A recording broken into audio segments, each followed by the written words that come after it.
ਸਤਿ ਸ਼੍ਰੀ ਅਕਾਲ। ਤੁਸੀਂ ਜੁੜੇ ਹੋਏ ਹੋ ਪੰਜਾਬੀ ਰੇਡੀਓ ਯੂਐਸਏ ਦੇ ਨਾਲ ਤੇ ਮੈਂ ਹਾਂ ਪ੍ਰਵੀਨ ਸ਼ਰਮਾ ਲੈ ਕੇ ਹਾਜ਼ਰ ਹਾਂ ਪ੍ਰੋਗਰਾਮ ਖਬਰ ਤੇ ਨਜ਼ਰ। ਪੰਜਾਬੀ ਰੇਡੀਓ ਯੂਐਸਏ ਨੂੰ ਇਸ ਵੇਲੇ ਤੁਸੀਂ AM FM ਸਟੇਸ਼ਨਸ ਦੇ ਨਾਲ ਰੇਡੀਓ ਸੈੱਟ ਤੇ ਨੈੱਟ ਤੇ ਮੋਬਾਈਲ ਐਪ ਤੇ ਸੋਸ਼ਲ ਮੀਡੀਆ ਪਲੇਟਫਾਰਮਸ ਤੇ ਸੁਣ ਰਹੇ ਹੋ, ਦੇਖ ਰਹੇ ਹੋ। ਸਾਰੇ ਹੀ ਦਰਸ਼ਕਾਂ ਦਾ ਸਵਾਗਤ ਹੈ। ਅੱਜ 2022 ਦਾ ਦਿਨ ਮੰਗਲਵਾਰ ਹੈ ਤੇ ਦਸੰਬਰ ਦੀ 13 ਤਰੀਕ ਹੈ। ਪ੍ਰੋਗਰਾਮ ਦੇ ਵਿੱਚ ਖਬਰਾਂ ਤੇ ਚਰਚਾ ਕਰਨ ਦੇ ਲਈ ਮੇਰੇ ਨਾਲ ਜੁੜ ਚੁੱਕੇ ਨੇ ਪੰਜਾਬ ਤੋਂ ਪੱਤਰਕਾਰ ਮਿੰਟੂ ਗੁਰਸਰੀਆ ਜੀ। ਉਹਨਾਂ ਦਾ ਸਵਾਗਤ ਕਰਦੇ ਹਾਂ ਪਹਿਲਾਂ ਤੇ ਫਿਰ ਕਰਦੇ ਹਾਂ ਖਬਰਾਂ ਤੇ ਚਰਚਾ। ਮਿੰਟੂ ਸਤਿ ਸ਼੍ਰੀ ਅਕਾਲ ਜੀ, ਸਵਾਗਤ ਹੈ ਜੀ ਪੰਜਾਬੀ ਰੇਡੀਓ ਯੂਐਸਏ ਤੇ। ਜੀ ਸ਼ੁਕਰੀਆ ਸਾਰਿਆਂ ਨੂੰ, ਸਤਿ ਸ੍ਰੀ ਅਕਾਲ ਜੀ।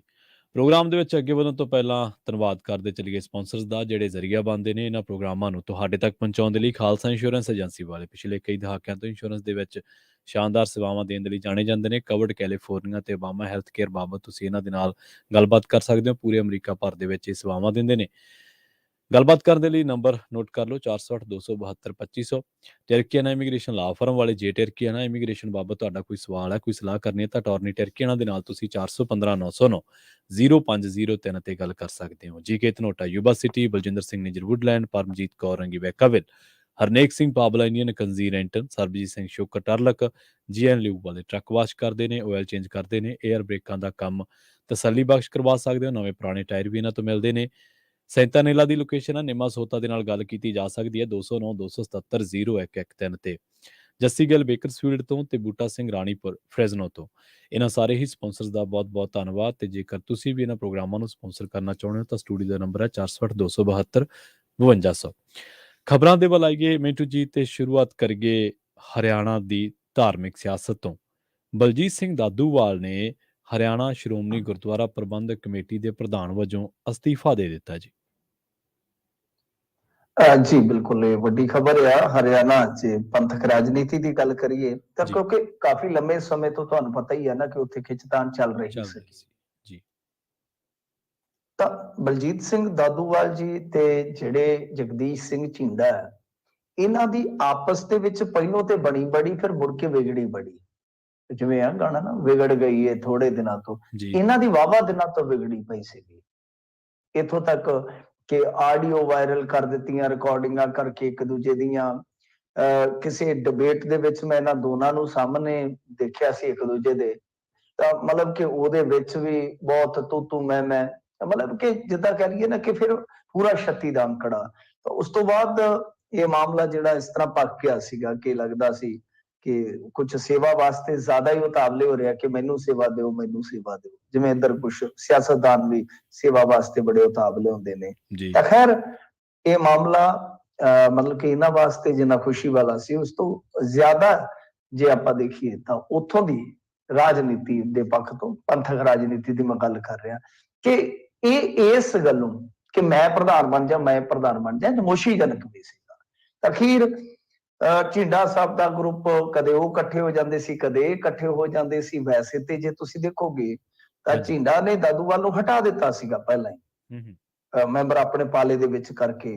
ਪਰ ਦਾਦੂਵਾਲ ਸਾਹਿਬ ਕਹਿੰਦੇ ਕਿ ਇਹ ਜਿਹੜਾ ਹੋਇਆ ਹੈ ਫੈਸਲਾ, ਜਿਹੜਾ ਹੋਇਆ ਹੈ, ਇਹ ਗੈਰ ਸੰਵਿਧਾਨਕ ਹੈ ਜੀ। ਤਾਂ ਫਿਰ ਸਰਕਾਰ ਜਿਹੜੀ ਹਰਿਆਣੇ ਦੀ, ਉਹਨੇ ਅਡਾਕ ਕਮੇਟੀ ਬਣਾ ਦਿੱਤੀ। ਉਹਦੇ ਤੇ ਵੀ ਵਿਵਾਦ ਹੋਇਆ ਕਿਉਂਕਿ ਉਹਦੇ ਚ ਸਰਪ੍ਰਸਤ ਲਾ ਦਿੱਤਾ ਗਿਆ, ਜਦ ਕਿ ਗੁਰੂ ਘਰਾਂ ਦੀ ਮਰਿਆਦਾ ਦੇ ਮੁਤਾਬਕ ਤੁਹਾਨੂੰ ਪਤਾ ਸਰਪ੍ਰਸਤ ਗੁਰੂ ਸਾਹਿਬ ਹੋ ਸਕਦੇ ਨੇ। ਤਾਂ ਇਸ ਤਰ੍ਹਾਂ ਕਾਫੀ ਜ਼ਿਆਦਾ ਚਰਚਾ ਚੱਲਦੀ ਰਹੀ, ਨੋਕ ਝੋਕ ਚੱਲਦੀ ਰਹੀ, ਤਾਂ ਅਖੀਰ ਅੱਜ ਇਹਨਾਂ ਨੇ ਅਸਤੀਫਾ ਦੇ ਦਿੱਤਾ। ਅੱਛਾ, ਕਮਾਲ ਦੀ ਗੱਲ ਇਹ ਆ ਕਿ ਅਸਤੀਫਾ ਦੇਣ ਤੋਂ ਬਾਅਦ ਵੀ, ਮਤਲਬ ਜਦੋਂ ਇਹਨਾਂ ਦਾ ਅਸਤੀਫਾ ਆ ਗਿਆ, ਉਸ ਤੋਂ ਬਾਅਦ ਵੀ ਦੇਰ ਸ਼ਾਮ ਇੱਕ ਇਹਨਾਂ ਦਾ ਬਿਆਨ ਆ ਗਿਆ। ਫਿਰ ਕਹਿੰਦੇ ਜੇ ਮੈਂਬਰ ਆਖਣਗੇ ਤੇ ਫਿਰ ਪ੍ਰਧਾਨ ਬਣਾਗਾ, ਕੋਈ ਚੱਕਰ ਨਹੀਂ ਹੈਗਾ। ਮਤਲਬ ਕਿ ਹਾਲੇ ਵੀ ਉਹ ਕਹਿ ਰਹੇ ਨੇ ਕਿ ਪਹਿਲਾਂ ਇਹ ਕਮੇਟੀ ਦਾ ਉਹ ਪ੍ਰਧਾਨ ਬਣਨਾ ਨਹੀਂ ਸੀ ਚਾਹੁੰਦੇ ਤੇ ਨਾ ਹੀ ਹੁਣ ਪ੍ਰਧਾਨ ਬਣਨ ਦੀ ਦੌੜ ਦੇ ਵਿੱਚ ਆ। ਤੇ ਉਹ ਪਹਿਲਾਂ ਵੀ ਮੈਂਬਰਾਂ ਦੀ ਇੱਛਾ ਦੇ ਮੁਤਾਬਕ ਹੀ ਬਣੇ ਸਨ, ਤੇ ਜੇ ਉਹ ਮੈਂਬਰ ਕਹਿਣਗੇ ਤਾਂ ਪ੍ਰਧਾਨ ਬਣਨ ਲਈ ਤਿਆਰ ਹੋਣਗੇ। ਦੇਖੋ ਇਹ ਕਿਹੜੀਆਂ ਗੱਲਾਂ ਕਰਦੇ ਨੇ। ਸ਼ਾਇਦ ਤੁਹਾਨੂੰ ਮੈਂ ਕਦੇ ਗੱਲ ਸੁਣਾਈ ਵੀ ਹੋਵੇ ਕਿ ਜਦੋਂ ਬਲਜੀਤ ਸਿੰਘ ਜੀ ਦਾਦੂਵਾਲ ਜਾ ਕੇ ਉੱਥੇ ਹਰਿਆਣੇ ਦੇ ਵਿੱਚ ਇਸ ਕਮੇਟੀ ਨੂੰ ਸੰਭਾਲ ਰਹੇ ਸਨ ਨਾਲ ਝਿੰਡਾ ਸਾਹਿਬ ਦੇ, ਤਾਂ ਇਹਨਾਂ ਨੇ ਜਦੋਂ ਸਭ ਤੋਂ ਪਹਿਲਾਂ ਹਰਿਆਣਾ ਵੱਖਰੀ ਕਮੇਟੀ ਬਣੀ ਤੇ ਆਖਿਆ ਸੀਗਾ ਕਿ ਝਿੰਡਾ ਸਾਹਿਬ ਆਖਰੀ ਦਮ ਤੱਕ ਪ੍ਰਧਾਨ ਰਹਿਣੇ ਚਾਹੀਦੇ ਨੇ। ਕਿਉਂਕਿ ਇਹਨਾਂ ਨੇ ਘਾਲਣਾ ਬੜੀ ਖਾਲੀ ਆ। ਹੂੰ, ਪਰ ਜਿਵੇਂ ਤੁਹਾਨੂੰ ਪਤਾ ਝਿੰਡਾ ਥੋੜੇ ਕਮਜ਼ੋਰ ਪਏ, ਢਿੱਲੇ ਪਏ, ਸਿਹਤ ਬੰਨਿਓ ਵੀ ਤੇ ਪਕੜ ਬੰਨਿਓ ਵੀ। ਹੂੰ, ਚਲੋ ਖੇੜਾ ਹੋ ਗਿਆ ਤੇ ਇਹ ਹੁੰਦਾ ਹੀ ਆ ਜੋ ਚੱਲਦਾ ਹੈ। ਜੀ, ਤਾਂ ਖੈਰ ਇਹ ਗੱਲਾਂ ਹੁੰਦੀਆਂ ਕਹਿਣ ਦੀਆਂ। ਤਾਂ ਹੁਣ ਦੇਖੋ ਕਿ ਕੀ ਬਣਦਾ ਕੀ ਨਹੀਂ ਬਣਦਾ, ਪਰ ਉੱਥੇ ਜੋ ਵੀ ਹੋਣਾ ਹੈ ਹਰਿਆਣਾ ਸਰਕਾਰ ਦੀ ਮਰਜ਼ੀ ਨਾਲ ਹੀ ਹੋਣਾ ਹੈ, ਸਾਫ਼ ਆ ਜੀ, ਯਾਨੀ ਪਹਿਲਾਂ ਇਹ ਵੀ ਨੇੜੇ ਸੀਗੇ, ਨਜ਼ਦੀਕ ਸੀਗੇ, ਖੱਟਰ ਸਾਹਿਬ ਦੇ ਨਾਲ ਅੱਛੀ ਬਣਦੀ ਸੀਗੀ। ਬਾਅਦ ਦੇ ਵਿੱਚ ਦੂਜੇ ਗਰੁੱਪ ਨੇ ਵੀ ਸ਼ਾਇਦ ਮਤਲਬ ਕਿ ਆਪਣਾ ਜਮਾਵੜਾ ਜਿਹੜਾ ਆਪਣੇ ਪੱਧਰ ਤੇ ਕਰ ਲਿਆ। ਸੋ ਇਸ ਕਰਕੇ ਇੱਕ ਵਾਰੀ ਤਾਂ ਇੱਥੇ ਅਸਤੀਫੇ ਦੇ ਨਾਲ ਖਬਰ ਜਿਹੜੀ ਹੈ ਉਹ ਅੱਜ ਦੇ ਦਿਨ ਮੁੱਕ ਗਈ ਆ। ਗਾਂ ਪਤਾ ਨਹੀਂ ਹੁਣ ਇਹਦੇ ਚ ਕੀ ਹੋਏਗਾ। ਤਾਂ ਲੱਗਦਾ ਇਹੋ ਕਿ ਬਲਜੀਤ ਸਿੰਘ ਜੀ ਦਾਦੂਵਾਲ ਅਸਤੀਫਾ ਦੇ ਕੇ ਵੀ ਹਾਲੇ ਕਿਤੇ ਨਾ ਕਿਤੇ ਇਹ ਮਨਸ਼ਾ ਪਾਲੀ ਬੈਠੇ ਆ ਕਿ ਆਪਾਂ ਜ਼ਰੂਰ ਫਿਰ ਪ੍ਰਧਾਨ ਬਣ ਸਕਦੇ ਹਾਂ ਜੇ ਮੈਂਬਰ ਚਾਹਣਗੇ ਤਾਂ ਮੈਂਬਰ।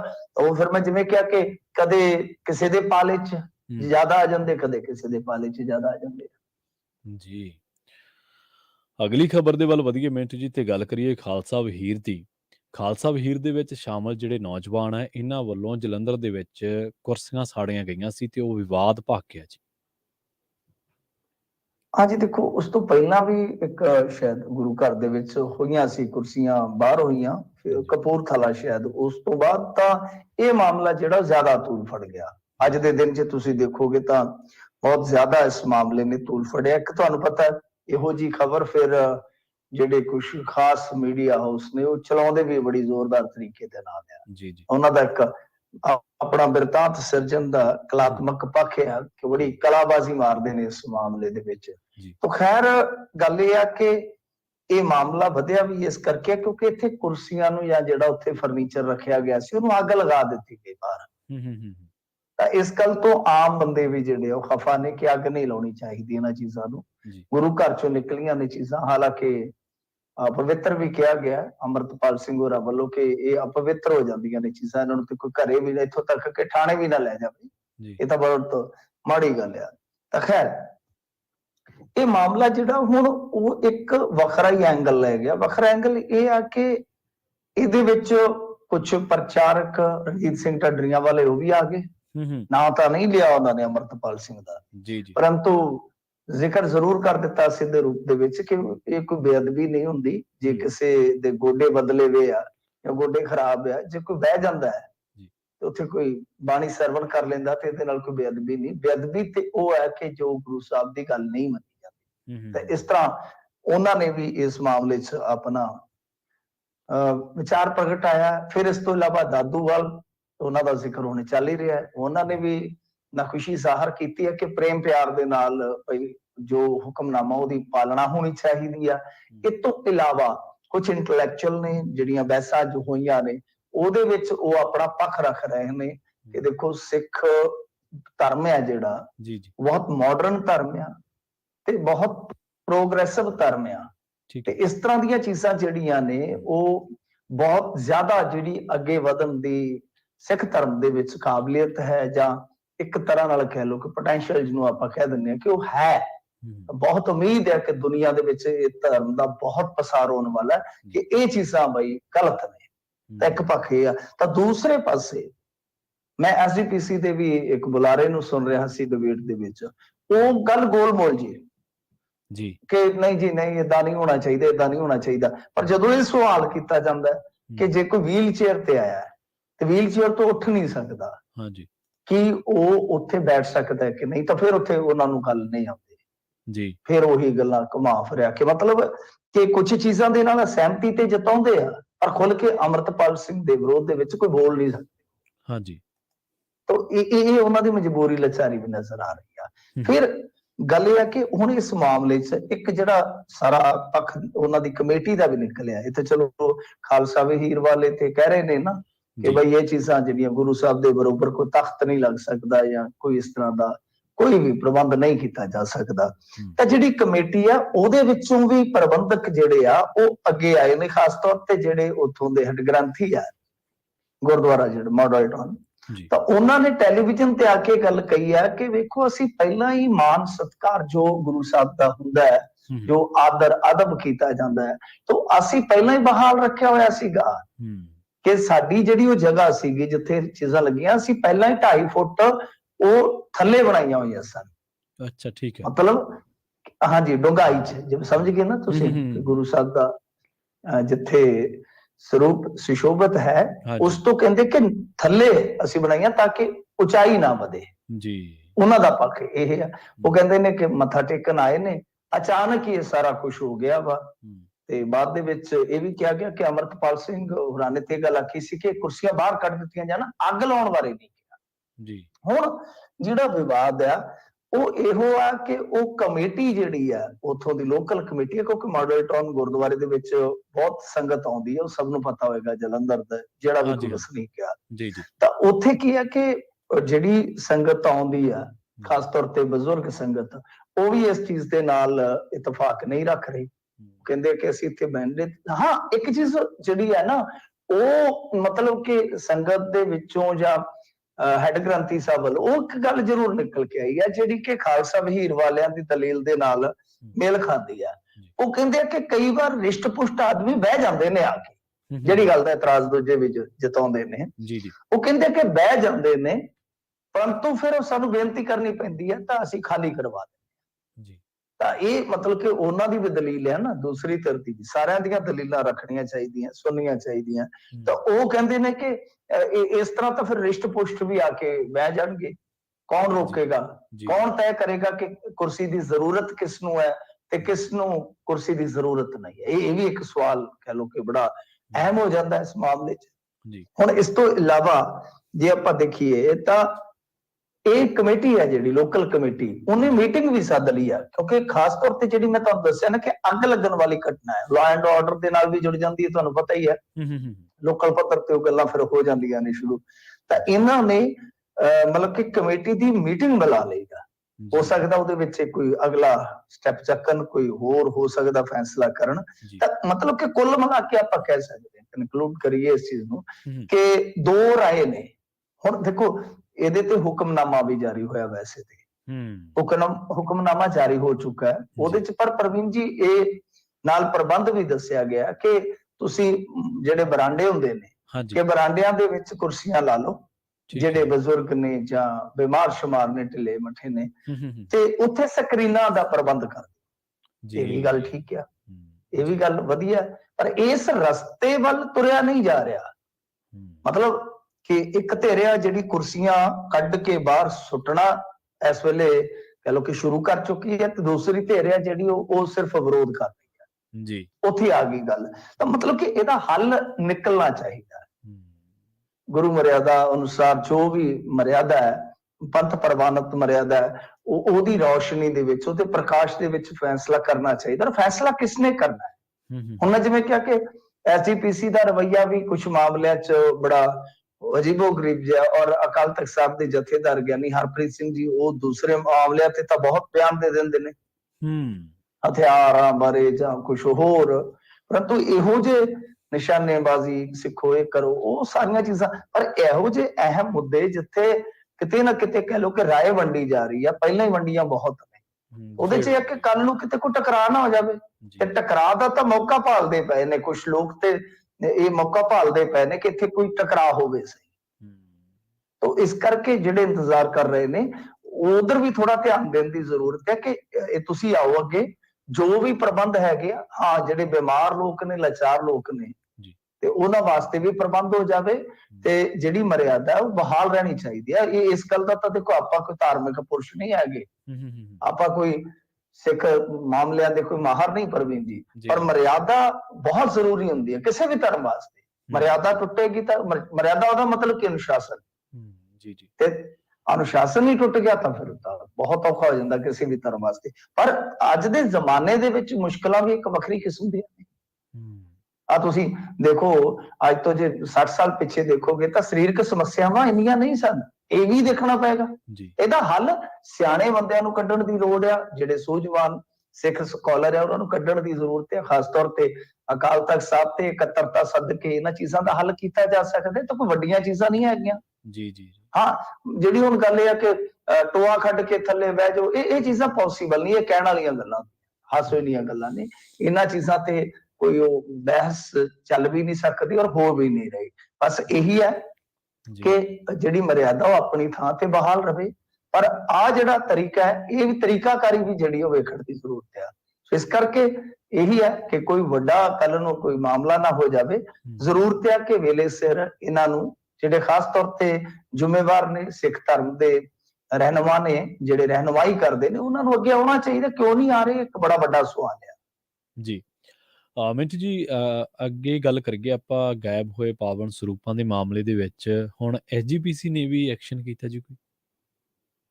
ਹਾਂਜੀ, ਦੇਖੋ ਐਸਜੀਪੀਸੀ ਨੇ ਐਕਸ਼ਨ ਕੀਤਾ। ਐਸਜੀਪੀਸੀ ਕਾਫੀ ਐਕਸ਼ਨ ਦੇ ਵਿੱਚ, ਵੈਸੇ ਅੱਜ ਪੰਥਕ ਖਬਰਾਂ ਹੀ ਆ ਰਹੀਆਂ ਨੇ ਲਗਾਤਾਰ। ਜੀ ਜੀ। ਅੱਛਾ, ਇਹਦੇ ਚ ਇੱਕ ਚੀਜ਼ ਹੋਰ ਐਡ ਆਨ ਕਰ ਦੇਵਾਂ ਮੈਂ ਪਿਛਲੀ ਖਬਰ ਦੇ ਨਾਲ, ਕਿ ਲਤੀਫਪੁਰਾ ਵਾਲਾ ਮਾਮਲੇ ਦਾ ਵੀ ਫੋਲੋ ਅਪ ਹੋ ਜਾਏਗਾ। ਜੀ ਜੀ। ਜਲੰਧਰ ਦੀ ਇਹ ਘਟਨਾ ਹੈ, ਤਾਂ ਉੱਥੇ ਅਮਰਤਪਾਲ ਸਿੰਘ ਹੋਰੀ ਗਏ ਸਨ। ਅੱਛਾ ਕੰਮ ਇਹਨਾਂ ਨੇ ਕੀਤਾ ਕਿ ਉਹ ਮਾਮਲਾ ਫਿਰ ਹੋਰ ਥੋੜਾ ਜਿਹਾ ਸੁਰਖੀਆਂ ਚ ਆਇਆ, ਕਿਉਂਕਿ ਮੇਨ ਸਟ੍ਰੀਮ ਮੀਡੀਆ ਨੂੰ ਕਵਰ ਨਹੀਂ ਕਰ ਰਿਹਾ। ਕਿਉਂ ਨਹੀਂ ਕਰ ਰਿਹਾ, ਮੈਂ ਤੁਹਾਨੂੰ ਕੱਲ ਹੀ ਦੱਸ ਦਿੱਤਾ ਸੀਗਾ ਕਿ ਇਹਦੇ ਵਿੱਚ ਗੇਮ ਜਿਹੜੀ ਉਹ ਬਹੁਤ ਵੱਡੇ ਰੁਪਈਏ ਦੀ ਹੈ ਜੀ।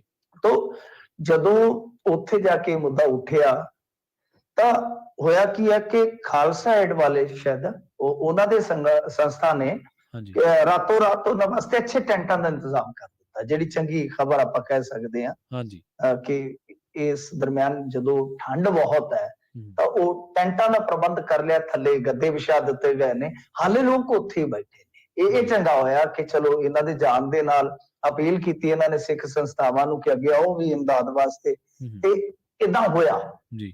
ਰਾਤੋਂ ਰਾਤ ਅੱਛੇ ਟੈਂਟਾਂ ਦਾ ਬੰਦੋਬਸਤ ਹੋ ਗਿਆ ਤੇ ਚਲੋ ਚੰਗੀ ਗੱਲ ਆ। ਪਰ ਉਹਦੇ ਵਿੱਚ ਲਤੀਫਪੁਰਾ ਦੇ ਵਿੱਚ ਕੋਈ ਸਿਆਸੀ ਬੰਦਾ ਉੱਥੇ ਵੜ ਨਹੀਂ ਰਿਹਾ, ਖਾਸ ਤੌਰ ਤੇ ਸੱਤਾਧਾਰੀਆਂ ਦੇ ਨਾਲ। ਹੁਣ ਜੇ ਆਪਾਂ ਇਹ ਐਸਜੀਪੀਸੀ ਵਾਲਾ, ਤਾਂ ਮੈਂ ਸਮਝਿਆ ਕਿ ਫੋਲੋ ਅਪ ਜ਼ਰੂਰ ਦੇ ਦੇਣਾ ਚਾਹੀਦਾ ਕਿ ਉਹਨਾਂ ਨੂੰ ਘੱਟੋ ਘੱਟ ਟੈਂਟ ਨਸੀਬ ਜ਼ਰੂਰ ਹੋਇਆ, ਪਰ ਹਾਲੇ ਘਰ ਦੀ ਪੱਕੀ ਛੱਤ ਨਹੀਂ ਹੈ। ਤਾਂ ਖੈਰ ਐਸਜੀਪੀਸੀ ਵਾਲਾ ਮਾਮਲਾ ਜਿਹੜਾ ਉਹ ਸਭ ਨੂੰ ਪਤਾ ਹੀ ਹੈ ਕਿ ਪਾਵਨ ਸਰੂਪ ਗਾਇਬ ਹੋਣ ਦਾ ਮਸਲਾ, ਫਿਰ ਉਸ ਤੋਂ ਬਾਅਦ ਇੱਕ ਜਾਂਚ ਪੜਤਾਲ ਬਿਠਾਈ ਜਾਂਦੀ ਹੈ, ਜਾਂਚ ਪੜਤਾਲ ਫਿਰ ਪੂਰੀ ਹੁੰਦੀ ਹੈ, ਉਸ ਤੋਂ ਬਾਅਦ ਥੋੜੇ ਬਹੁਤੇ ਐਕਸ਼ਨ ਹੁੰਦੇ ਨੇ, ਪਰ ਕੁਝ ਲੋਕ ਉਹਦੇ ਨਾਲ ਸਹਿਮਤੀ ਜਤਾਉਂਦੇ, ਕੁਝ ਲੋਕ ਅਸਹਿਮਤੀ ਜਤਾਉਂਦੇ ਆ। ਫਿਰ ਉਸ ਤੋਂ ਬਾਅਦ ਤੁਹਾਨੂੰ ਪਤਾ ਧਰਨਾ ਵੀ ਲੱਗਾ ਸੀਗਾ ਐਸਜੀਪੀਸੀ ਦੇ ਦਫ਼ਤਰ ਦੇ ਅੱਗੇ। ਫਿਰ ਉੱਥੇ ਉਸ ਧਰਨੇ ਨੂੰ ਬਹੁਤ ਬੁਰੀ ਤਰ੍ਹਾਂ ਕੁਚਲਿਆ ਗਿਆ ਜੀ। ਭਾਈ ਸੁਖਜੀਤ ਸਿੰਘ ਖੋਸੇ ਬਹੁਤ ਉਹ ਤਾਂ ਬੋਲਦੇ ਨੇ ਅੱਜ ਕੱਲ ਇੰਟਰਵਿਊਜ਼ ਦੇ ਵਿੱਚ ਆ ਕੇ ਕਿ ਕਿਸ ਤਰ੍ਹਾਂ ਉਹਨਾਂ ਨੂੰ ਕੁੱਟਿਆ ਗਿਆ ਚੁੱਕ ਕੇ, ਉਹ ਸਾਰਾ ਰਿਕਾਰਡ ਤੇ ਆ। ਤਾਂ ਖੈਰ ਕਿ ਇਹ ਮਾਮਲਾ ਹੁਣ ਇੱਕ ਵਾਰੀ ਫੇਰ ਇਸ ਕਰਕੇ ਖਬਰਾਂ ਚ ਆਇਆ ਵਾ ਕਿਉਂਕਿ ਇਹਨਾਂ ਨੇ ਕੁਝ ਹੋਰ ਕਾਰਵਾਈ ਕਰਕੇ ਬੰਦੇ ਜਿਹੜੇ ਆ ਉਹ ਨੌਕਰੀਆਂ ਫਾਰਗ ਕਰ ਦਿੱਤੇ ਆ। ਤੇ ਇਹਨਾਂ ਦੇ ਵਿੱਚ ਜਿਹੜੇ ਹੈਗੇ ਸਤਿੰਦਰ ਸਿੰਘ, ਇੱਕ ਹੈਗੇ ਗੁਰਬਚਨ ਸਿੰਘ, ਕੋਈ ਇੰਚਾਰਜ ਪਰਮਦੀਪ ਸਿੰਘ, ਇੱਕ ਸਹਾਇਕ ਲੇਖਾਕਾਰ ਜਿਹੜਾ ਜੁਝਾਰ ਸਿੰਘ, ਕਲਰਕ ਬਾਜ ਸਿੰਘ, ਹੈਲਪਰ ਦਲਬੀਰ ਸਿੰਘ, ਇਹ ਜਿਹੜੇ ਆ, ਤੇ ਕੁਝ ਸੁਪਰਵਾਈਜ਼ਰ ਸ਼ਾਮਲ ਆ। ਕੁਝ ਉਤਲੇ ਪੱਧਰ ਦੇ ਵੀ ਆ, 77 ਲੈਵਲ ਦੇ ਵੀ ਕਹਿ ਲਓ। ਤਾਂ ਇਸ ਤਰ੍ਹਾਂ ਇਹਨਾਂ ਨੇ ਕੋਈ ਕਾਰਵਾਈ ਜਿਹੜੀ ਆ ਪਾਈ ਜ਼ਰੂਰ ਆ। ਖੈਰ ਗੱਲ ਇਹ ਆ ਕਿ ਇਹ ਮਾਮਲਾ ਤੇ ਸਾਰਿਆਂ ਨੂੰ ਪਤਾ 2013 ਤੋਂ 2016 ਤੱਕ 328 ਸਰੂਪ ਜਿਹੜੇ ਉਹ ਗਾਇਬ ਹੋਏ ਜੀ। ਤੇ ਜਾਂਚ ਪੜਤਾਲ ਜਿਹੜੀ ਆ ਉਹ ਕੀਤੀ ਸੀਗੀ ਉਸ ਟਾਈਮ ਜਿਹੜੇ ਤੇਲੰਗਾਨਾ ਹਾਈ ਕੋਰਟ ਤੋਂ ਰਿਟਾਇਰਡ ਜੱਜ ਆ ਸਰਦਾਰ ਈਸ਼ਰ ਸਿੰਘ ਜੀ, ਉਹਨਾਂ ਦੀ ਕਮੇਟੀ ਬਣੀ। ਤਾਂ ਇਸ ਰਿਪੋਰਟ ਦੇ ਵਿੱਚ ਵੀ ਇਹ ਸਾਰੀਆਂ ਚੀਜ਼ਾਂ ਜਿਹੜੀਆਂ ਦਰਜ ਸੀਗੀਆਂ। ਤਾਂ ਖੈਰ ਹੁਣ ਇਹ ਕਾਰਵਾਈ ਹੋਈ ਆ, ਪਰ ਇਸ ਕਾਰਵਾਈ ਨੂੰ ਵੀ ਜਿਹੜਾ ਉੱਥੇ ਖਾਸ ਤੌਰ ਤੇ ਵਿਰੋਧ ਦੇ ਵਿੱਚ ਖਲੋਤਾ ਧੜਾ ਹੁੰਦਾ ਹੈ, ਜਿਵੇਂ ਉਹਨਾਂ ਦੇ ਵਿੱਚੋਂ ਬਾਬਾ ਗੁਰਪ੍ਰੀਤ ਸਿੰਘ ਜੀ ਰੰਧਾਵਾ, ਭੁਪਿੰਦਰ ਸਿੰਘ ਜੀ, ਮਲਕੀਤ ਸਿੰਘ ਜੀ, ਇਹਨਾਂ ਨੇ ਇਹਦੇ ਤੇ ਇਸ ਕਾਰਵਾਈ ਤੇ ਕਿਤੇ ਨਾ ਕਿਤੇ ਕਹਿ ਲੋ ਕਿ ਵਿਰੋਧ ਜਤਾਇਆ ਹੈ। ਉਹਨਾਂ ਨੇ ਲਿਖਤ ਦੇ ਵਿੱਚ ਪੱਤਰ ਦੇ ਕੇ ਵਿਰੋਧ ਦਰਜ ਕਰਵਾਇਆ। ਉਹ ਕਹਿੰਦੇ ਆ ਕਿ ਸ਼੍ਰੋਮਣੀ ਕਮੇਟੀ ਵੱਲੋਂ ਆਪਣੇ ਪੱਧਰ ਉੱਤੇ ਕਮੇਟੀਆਂ ਬਣਾ ਕੇ ਫੈਸਲੇ ਲਏ ਜਾ ਰਹੇ ਆ ਜੀ ਜੀ। ਇਹ ਫੈਸਲੇ ਪੰਥ ਨੂੰ ਮਨਜ਼ੂਰ ਨਹੀਂ ਹੈ। ਜਦ ਸ੍ਰੀ ਗੁਰੂ ਗ੍ਰੰਥ ਸਾਹਿਬ ਭਵਨ ਦੇ ਵਿੱਚ ਅੱਗ ਲੱਗੀ ਸੀਗੀ ਜੀ ਜੀ, ਤਦ ਕਿੰਨੇ ਪਾਵਨ ਸਰੂਪ ਅਗਨ ਭੇਟ ਹੋਏ, ਇਹ ਜਾਂਚ ਅਜੇ ਤੱਕ ਪੂਰੀ ਨਹੀਂ ਹੋਈ। ਸਾਨੂੰ ਇਹ ਮਹਿਸੂਸ ਹੁੰਦਾ ਹੈ ਕਿ ਅਸਲ ਦੋਸ਼ੀਆਂ ਨੂੰ ਛੱਡਿਆ ਜਾ ਰਿਹਾ ਹੈ ਜੀ। ਤਾਂ ਮਤਲਬ ਕਿ ਉਹ ਆ ਗਿਆ ਨਾ ਮਾਮਲਾ, ਇਹਦੇ ਨਾਲ ਜੁੜ ਸਕਦਾ ਹੈ। 2016 ਦੇ ਵਿੱਚ ਗੁਰਦੁਆਰਾ ਰਾਮਸਰ ਸਾਹਿਬ ਦੇ ਵਿੱਚ ਅੱਗ ਲੱਗ ਗਈ ਸੀਗੀ, ਤਾਂ ਉਹਦੇ ਵਿੱਚ ਜੋ ਪਾਵਨ ਸਰੂਪ ਅਗਨ ਭੇਟ ਹੋਏ ਸਨ, ਉਹਨਾਂ ਦਾ ਅੰਤਮ ਸੰਸਕਾਰ ਉਹ ਜਿਹੜਾ ਗੋਇੰਦਵਾਲ ਸਾਹਿਬ ਦੇ ਵਿੱਚ ਹੁੰਦਾ ਹੈ, ਮਰਿਆਦਾ ਦੇ ਮੁਤਾਬਕ ਕੀਤਾ ਗਿਆ ਸੀ। ਪਰ ਉਹ ਸਵਾਲ ਇਹਦੇ ਨਾਲ ਜੋੜ ਰਹੇ ਨੇ ਕਿ ਉਸ ਵੇਲੇ ਐਗਜ਼ੈਕਟ ਨੰਬਰ ਕੀ ਸੀ ਪਾਵਨ ਸਰੂਪਾਂ ਦੀ, ਗਿਣਤੀ ਕੀ ਸੀਗੀ, ਉਹ ਨਹੀਂ ਦੱਸਿਆ ਜਾ ਰਿਹਾ ਜੀ ਜੀ। ਇਸ ਕਰਕੇ ਸਹਿਮਤੀ ਅਸਹਿਮਤੀ ਇਹਦੇ ਵਿੱਚ ਵੀ ਚੱਲ ਰਹੀ ਹੈ। ਤਾਂ ਖੈਰ ਐਸਜੀਪੀਸੀ ਨੇ ਤਾਂ ਉਸ ਟਾਈਮ ਸ਼ਾਇਦ ਉਹ ਜਿਹੜੀ ਕੋਹਲੀ ਹੋਰਾਂ ਦੀ ਫਰਮ ਸੀ ਉਹਦੇ ਤੋਂ ਮੁਆਵਜ਼ਾ ਵੀ ਲੈਣਾ ਸੀਗਾ ਕਿ ਜੋ ਤੁਸੀਂ ਸੇਵਾ ਦੇ ਬਦਲੇ ਸਾਡੇ ਤੋਂ ਇੰਨਾ ਪੈਸਾ ਵਸੂਲ ਕੀਤਾ ਵਾ, ਕਿ ਉਹ ਕਮੇਟੀ ਨੇ ਕਿਹਾ ਸੀ ਨਾ ਕਿ ਇਹਨਾਂ ਨੇ ਆਪਣਾ ਜੋ ਵੀ ਇਹਨਾਂ ਦਾ ਫਰਜ਼ ਬਣਦਾ, ਜੋ ਵੀ ਕੰਮ ਕਰ ਰਹੇ ਉਹ ਸਹੀ ਢੰਗ ਨਾਲ ਨਹੀਂ ਕੀਤਾ, ਇਹਨਾਂ ਤੋਂ ਪੈਸੇ ਲਓ। ਤਾਂ ਉਹ ਵੀ ਦੱਸਣਾ ਚਾਹੀਦਾ ਐਸਜੀਪੀਸੀ ਨੂੰ ਕਿ ਤੁਸੀਂ ਉਹ ਕੋਹਲੀ ਹੋਰਾਂ ਵਾਲੀ ਫਰਮ ਜਿਹੜੀ ਕਿ ਲੱਖਾਂ ਰੁਪਈਆ ਮਹੀਨੇ ਦਾ ਲੈਂਦੀ ਸੀਗੀ ਸਿਰਫ ਆਡਿਟ ਕਰਨ ਦਾ, ਕਿ ਉਹਨਾਂ ਤੋਂ ਪੈਸਾ ਵਸੂਲ ਕਰ ਲਿਆ ਜਿਹੜਾ ਕਰੋੜਾਂ ਚ ਬਣਦਾ ਸੀਗਾ। ਜੀ ਜੀ। ਮਿੰਟੂ ਜੀ, ਅੱਗੇ ਗੱਲ ਕਰੀਏ ਸ਼ਰਾਬ ਤਰਾਸਦੀ ਦੇ ਮੁਲਜ਼ਮਾਂ ਦੇ ਬਾਰੇ। ਉਹਨਾਂ ਦੀਆਂ ਜ਼ਮਾਨਤਾਂ ਹੋ ਗਈਆਂ ਤੇ ਨਾ ਸ਼ਰਾਬ ਦੀ ਵਿਕਰੀ ਹਲੇ ਵੀ ਉਵੇਂ ਜਾਰੀ ਹੈ ਜੀ ਜਿਵੇਂ ਪਹਿਲਾਂ ਸੀ। ਹਾਂਜੀ, ਵਿਕਰੀ ਜਾਰੀ ਆ ਬਿਲਕੁਲ। ਇਹ ਨਾ ਸੁਪਰੀਮ ਕੋਰਟ ਦੇ ਵਿੱਚ ਥੋੜੇ ਦਿਨ ਪਹਿਲਾਂ ਮਾਮਲਾ ਗਿਆ ਸੀਗਾ। ਹਾਂਜੀ, ਜਦੋਂ ਇਹ ਮਾਮਲਾ ਗਿਆ ਸੀਗਾ ਤਾਂ ਉੱਥੇ ਸੁਪਰੀਮ ਕੋਰਟ ਨੇ ਪੰਜਾਬ ਸਰਕਾਰ ਨੂੰ ਬਹੁਤ ਜ਼ਿਆਦਾ ਫਿਟਕਾਰ ਲਾਈ ਸੀਗੀ, ਕਿਉਂਕਿ ਇਹਨਾਂ ਦਾ ਜਵਾਬ ਉਹੀ ਕਿ ਵੇਖੋ ਜੇ ਇੰਨੀਆਂ ਐਫਆਈਆਰ ਕੀਤੀਆਂ ਨੇ ਇੰਨੇ ਸਮੇਂ ਦੇ ਦੌਰਾਨ, ਇਹ ਆ ਉਹ ਆ। ਉਹਨਾਂ ਕਾ ਗੱਲ ਸੁਣੋ ਸਾਡੀ ਧਿਆਨ ਨਾਲ ਸੱਜਣ ਜੀ, ਆ ਪਟੀਸ਼ਨ ਕਰਤਾ ਹੈ, ਆ ਪਟੀਸ਼ਨ ਪਈ ਆ, ਪਟੀਸ਼ਨ ਦੇ ਮੁਤਾਬਕ ਪੰਜਾਬ ਦੀ ਗਲੀ ਗਲੀ ਚ ਦਾਰੂ ਨਿਕਲਦੀ ਹੈ, ਤੇ ਤੁਸੀਂ ਮੈਨੂੰ ਦੱਸੋ ਇਸ ਸੱਚ ਤੋਂ ਆਪਣੇ ਚੋਂ ਕਿਹੜਾ ਮੁਨਕਰ ਹੋ ਸਕਦਾ ਹੈ? ਜੀ ਹੈ ਕੋਈ? ਜੀ ਕੋਈ ਕਹਿ ਸਕਦਾ? ਕਿਉਂਕਿ ਆਪਣੇ ਚੱਲਦਾ ਹੈ ਪਿੰਡਾਂ ਦੇ ਵਿੱਚ ਤੇ ਖਾਸ ਤੌਰ ਤੇ। ਤੇ ਉਸ ਤੋਂ ਵੀ ਅੱਗੇ ਉਹ ਤਾਂ ਲੋਕੀ ਕੱਢਦੇ ਨੇ, ਉੱਥੇ ਸੱਚ ਆ, ਪਰ ਦੂਜੇ ਪਾਸੇ ਇਹ ਜਿਹੜੀ ਜ਼ਹਿਰੀਲੀ ਸ਼ਰਾਬ ਬਣ ਰਹੀ ਆ, ਇਹ ਤਾਂ ਜਿਵੇਂ ਉਹ ਅੱਜ ਕੱਲ ਕੈਮੀਕਲ ਨਿਕਲਦੇ ਨੇ, ਚਲੋ ਹੁਣ ਨਾਮ ਤੇ ਕੀ ਲੈਣੇ ਆ, ਉਹ ਕੈਮੀਕਲ ਜਿਹੜੇ ਆਉਂਦੇ ਨੇ ਸ਼ਰਾਬ ਦੀਆਂ ਫੈਕਟਰੀਆਂ ਵਾਸਤੇ, ਜਿਨ੍ਹਾਂ ਨੂੰ ਆਪਾਂ ਡਿਸਟਿਲਰੀਆਂ ਕਹਿੰਦੇ ਆ, ਉਹਨਾਂ ਦੇ ਵਿੱਚੋਂ ਚੋਰੀ ਕਰਕੇ ਜਾਂ ਹੇਰਾਫੇਰੀ ਕਰਕੇ ਬਾਹਰ ਕੱਢ ਕੇ ਕਿਸੇ ਤਰੀਕੇ ਨਾਲ ਉਸ ਕੋਟੇ ਚੋਂ ਉਹ ਬਲੈਕ ਦੀ ਮਾਰਕੀਟ ਚ ਲਿਆ ਕੇ ਸ਼ਰਾਬ ਤਿਆਰ ਕਰਕੇ ਉਹਦੇ ਤੋਂ ਉਹ ਕੈਮੀਕਲ ਪਾਣੀ ਚ ਪਾ ਕੇ ਦੇ ਮਤਲਬ ਕਿ ਉਹ ਇੱਕ ਵੱਖਰੀ ਤਰ੍ਹਾਂ ਦੀ ਸ਼ਰਾਬ ਤਿਆਰ ਕੀਤੀ ਜਾਂਦੀ ਹੈ। ਨਿਰਾ ਜ਼ਹਿਰ ਹੈ, ਮਾੜਾ ਮੋਟਾ ਕੈਮੀਕਲਾਂ ਦਾ ਇੱਧਰ ਉੱਧਰ ਹੋ ਗਿਆ ਫਾਰਮੂਲਾ ਤੇ ਬਸ। ਤਾਂ ਜਿਹੜੀ ਹੂਚ ਟ੍ਰੈਜਡੀ ਸੀ, ਉਹ ਜਿਹੜੀ ਸ਼ਰਾਬ ਵਾਲੀ ਤਰਾਸਦੀ ਸੀਗੀ, ਉਹਦੇ ਤੇ ਇਹਨਾਂ ਨੂੰ ਬਹੁਤ ਜ਼ਿਆਦਾ ਸੁਣਨ ਨੂੰ ਮਿਲੀਆਂ। ਫਿਰ ਇਹਨਾਂ ਨੇ ਤਫਸੀਲ ਪੂਰਵਕ ਆਪਣਾ ਜਵਾਬ ਵੀ ਦਾਖਲ ਕੀਤਾ, ਪਰ ਸੁਪਰੀਮ ਕੋਰਟ ਨੇ ਕਿਹਾ ਸੀਗਾ ਕਿ ਕਾਰਵਾਈ ਕੀ ਹੋਈ ਹੈ, ਕਾਰਵਾਈ ਦੇ ਨਾਮ ਤੇ ਦੱਸੋ ਤੁਸੀਂ। ਮਤਲਬ ਕਿ ਕੁਝ ਬੰਦੇ ਹਾਲੇ ਵੀ ਜਿਹੜੇ ਆ ਤੁਹਾਡੇ ਉਹ ਬਾਹਰ ਨੇ ਤੁਹਾਡੀ ਗ੍ਰਿਫਤ ਦੇ ਵਿੱਚੋਂ, ਵੱਡੇ ਬੰਦਿਆਂ ਤੇ ਕਿਸੇ ਤੇ ਕਾਰਵਾਈ ਨਹੀਂ ਹੋਈ, ਕਿਸੇ ਦੀ ਜ਼ਿੰਮੇਵਾਰੀ ਫਿਕਸ ਹੀ ਨਹੀਂ ਕੀਤੀ ਗਈ। ਉਹ ਗੱਲਾਂ ਤਮਾਮ ਜਿਹੜੀਆਂ ਉਹ ਸੁਣਵਾਈ ਦੇ ਦੌਰਾਨ ਹੋਈਆਂ ਉਹ ਖਾਸੀਆਂ ਨੇ ਗਿਣਤੀ ਚ। ਪਰ ਉਸ ਤੋਂ ਬਾਅਦ ਇੱਕ ਅਖਬਾਰ ਨੇ ਇੱਥੇ ਇੱਕ ਰਿਪੋਰਟ ਕੀਤੀ ਹੈ ਸਾਰੀਆਂ ਚੀਜ਼ਾਂ ਦੇ ਮੱਦੇਨਜ਼ਰ, ਤਾਂ ਉਹਨਾਂ ਨੇ ਸਾਫ਼ ਤੌਰ ਤੇ ਦੱਸਿਆ ਹੈ ਕਿ ਗੱਲ ਇਹ ਆ ਕਿ ਜਿਹੜੇ ਮੁਲਜ਼ਮ ਸੀਗੇ ਉਸ ਸ਼ਰਾਬ ਤਰਾਸਦੀ ਵਾਸਤੇ ਜ਼ਿੰਮੇਵਾਰ ਜਿਹੜੇ ਮੁਲਜ਼ਮ ਸੀਗੇ, ਉਹ ਤਾਂ ਬਈ ਜ਼ਮਾਨਤਾਂ ਤੇ ਵੀ ਆ ਚੁੱਕੇ ਨੇ ਕਦੋਂ ਦੇ। ਜੀ ਕਮਾਲ ਦੀ ਗੱਲ ਹੈ ਕਿ ਦੇਖੋ ਉਹ ਬੰਦੇ ਕਹਿੰਦੇ ਕਿ 131 ਮੌਤਾਂ ਹੋਈਆਂ ਸੀ ਤੇ 15 ਅੰਨੇ ਹੋ ਗਏ ਸਨ ਵਿਚਾਰੇ, ਉਹਨਾਂ ਦੀ ਅੱਖਾਂ ਦੀ ਰੋਸ਼ਨੀ ਚਲੇ ਗਏ ਸੀ। ਤਾਂ ਲਾ ਲਓ 131 ਤੇ 15 ਜਿਹੜੇ ਹੁਣ ਨਿਗਾਹ ਤੋਂ ਹੀ ਵਿਰਵੇ ਹੋ ਗਏ, ਨਿਗਾਹ ਵੀ ਹੋਣੇ ਹੋ ਗਏ, ਉਹਨਾਂ ਦੀ ਵੀ ਕਿਹੜੀ ਜ਼ਿੰਦਗੀ ਰਹਿ ਗਈ। ਤਕਰੀਬਨ 150 ਪਰਿਵਾਰ ਜਿਹੜਾ ਪ੍ਰਭਾਵਿਤ ਹੋਇਆ ਇਹਦੇ ਨਾਲ। ਤਾਂ ਉਹ ਕਹਿੰਦੇ ਕਿ ਸਸਪੈਂਡ ਹੋਏ 2 DSP, 4 SHO, 7 ਐਕਸਾਈਜ਼ ਡਿਪਾਰਟਮੈਂਟ ਦੇ, ਇਹ ਸਾਰੇ ਫਿਰ ਬਹਾਲ ਹੋ ਚੁੱਕੇ ਨੇ। ਮਤਲਬ ਕਿ ਜਿਹੜੇ ਬੰਦੇ ਫੜੇ ਉਹ ਵੀ ਜ਼ਮਾਨਤ ਤੇ ਆ ਗਏ। ਖਾਸ ਤੌਰ ਤੇ ਜਿਹੜਾ ਮਾਸਟਰਮਾਈਂਡ ਸਮਝਿਆ ਜਾਂਦਾ ਸੀ ਤਰਨਤਾਰਨ ਵਾਲੇ ਕੇਸ ਦਾ ਰਿਸ਼ਪਾਲ, ਉਹ ਵੀ ਆ ਗਿਆ। 18 ਕੇਸ ਦਰਜ ਹੋਏ ਸੀ ਉਹਦੇ ਤੇ ਜੀ ਬਾਵਜੂਦ ਇਸਦੇ ਉਹ ਵੀ ਆ ਗਿਆ। ਇਹ ਜਿਹੜੇ ਸਸਪੈਂਡ ਕੀਤੇ ਸੀਗੇ ਇਹ ਵੀ ਸਾਰੇ ਬਹਾਲ ਹੋ ਗਏ। ਪਰ ਜਿਹੜੇ ਪੀੜਤ ਕਹਿੰਦੇ ਸੀਗੇ ਕਿ ਇਹਨਾਂ ਨੂੰ 5-5 ਲੱਖ ਰੁਪਈਆ ਦੇਵਾਂਗੇ, 2-2 ਲੱਖ ਰੁਪਈਆ ਹੀ ਹੁਣ ਤੱਕ ਮਿਲਿਆ। ਇਹਨਾਂ ਦੀ ਰਿਸਰਚ ਸਟੋਰੀ ਕਹਿੰਦੀ ਹੈ। ਬਿਲਕੁਲ। ਤਾਂ ਇਹ ਬੜੀਆਂ ਵੱਡੀਆਂ ਗੱਲਾਂ ਨੇ ਇਹ ਜੀ। ਕਦੇ ਵੀ ਅਸੀਂ ਇਹਨਾਂ ਮੁੱਦਿਆਂ ਤੇ ਧਿਆਨ ਹੀ ਨਹੀਂ ਦਿੰਦੇ। ਅਸੀਂ ਇੱਕ ਵਾਰੀ ਦੇਖ ਲੈਂਦੇ ਹਾਂ ਕਿਆ ਵਾਕਿਆ ਹੋ ਗਿਆ, ਆਹ ਕਾਰਵਾਈ ਹੋ ਗਈ, ਉਹਦਾ ਫਾਲੋ ਅਪ ਅਸੀਂ ਬਾਅਦ ਦੇ ਵਿੱਚ ਭੁੱਲ ਹੀ ਜਾਂਦੇ ਹਾਂ। तो ये त्रासदी है कि उस वेले असी कितना तड़फे सीगे, किस तरह लोग मर रहे सन, पर अज असी भुल विसर गए सारी गल। पर हकीकत यह है कि वो सारा कुछ उसी तरह ही चल रहा है, ज्यों दा त्यों ही चल रहा है। तो ये सारी कहानी है कि इस मामले दे विच ईडी ने कागजात भी मंगे सी, पर अफसोस नाल कहना पवेगा ਕਿ ਸਾਡੀ ਇੱਥੋਂ ਦੀ ਸਰਕਾਰ ਉਹਨੇ ਖੁਦ ਤੇ ਨਿਆਂ ਕੀ ਦੇਣਾ ਸੀ, ਸਹਿਯੋਗ ਵੀ ਚੱਜ ਨਾਲ ਨਹੀਂ ਦਿੱਤਾ ਇਸ ਮਾਮਲੇ 'ਚ। ਜੀ, ਜੀ। ਮਿੰਟੂ ਜੀ, ਅਗਲੀ ਗੱਲ ਕਰੀਏ ਆਪਾਂ ਪਛਵਾੜਾ ਕੋਲ ਮਾਈਨ ਦੀ। ਇਹ ਸ਼ੁਰੂ ਹੋ ਚੁੱਕੀ ਹੈ ਜੀ, ਤੇ ਇਹ ਉਹੀ ਮਸਲਾ ਜਿਹੜਾ ਸੁਪਰੀਮ ਕੋਰਟ ਦੇ ਵਿੱਚ ਸ਼ਾਇਦ ਚਲਾ ਗਿਆ ਸੀ? ਹਾਂਜੀ, ਦੇਖੋ ਇਹ ਮਾਮਲਾ ਸੁਪਰੀਮ ਕੋਰਟ 'ਚ ਚਲੇ ਗਿਆ ਸੀਗਾ। ਸੁਪਰੀਮ ਕੋਰਟ 'ਚੋਂ ਕੇਸ ਜਿੱਤ ਲਿਆ ਸੀ ਪਿਛਲੀ ਸਰਕਾਰ ਨੇ। ਜੀ, ਜੀ। ਪਿਛਲੀ ਸਰਕਾਰ ਕੇਸ ਜਿੱਤ ਗਈ ਸੀ। ਪਛਵਾੜਾ ਕੋਲ ਕੀ ਹੈ ਕਿ ਸਾਰੀਆਂ ਸਟੇਟਾਂ ਨੂੰ ਤਕਰੀਬਨ ਜਿਹੜੀਆਂ ਦੂਰ ਨੇ ਕੁਛ, ਤਾਂ ਉਹਨਾਂ ਨੂੰ ਇਸ ਤਰ੍ਹਾਂ ਕੋਲ ਮਾਈਨ ਜਿਹੜੀਆਂ ਨੇ ਉਹ ਅਲਾਟ ਹੋਈਆਂ ਹੋਈਆਂ ਨੇ। ਜੀ, ਜੀ। ਪਰ ਰੌਲਾ ਇਹ ਕੀ ਸੀ ਕਿ ਕਾਨੂੰਨੀ ਤੌਰ ਤੇ ਅੜਚਨ ਆ ਗਈ। ਪਛਵਾੜਾ ਕੋਲ ਖਾਨ ਜਿਹੜੀ ਸੀਗੀ ਉਹ ਬੰਦ ਹੋ ਗਈ। ਜਦੋਂ ਬੰਦ ਹੋ ਗਈ ਤਾਂ ਫਿਰ ਇਹਨਾਂ ਨੇ ਮਾਮਲਾ ਹਾਈ ਕੋਰਟ ਖੜਿਆ। ਹਾਈ ਕੋਰਟ ਤੋਂ ਬਾਅਦ ਸੁਪਰੀਮ ਕੋਰਟ, ਤੇ ਸੁਪਰੀਮ ਕੋਰਟ 'ਚ ਕੇਸ ਜਿੱਤ ਗਏ ਸਨ। ਵੈਸੇ ਇਸ ਸਰਕਾਰ ਨੇ ਸ਼ੁਰੂ ਕਰਾਈ ਆ ਕੇਸ, ਪਿਛਲੀ ਸਰਕਾਰ ਜਿੱਤੀ ਸੀ। ਦੋਨਾਂ ਨੂੰ ਕ੍ਰੈਡਿਟ ਆਪਾਂ 50-50% ਦੇ ਦਿੰਦੇ ਆ, ਕਿਉਂਕਿ ਕ੍ਰੈਡਿਟ ਦੀ ਲੜਾਈ ਵੀ ਹੋ ਜਾਣੀ ਹੈ ਨਾ।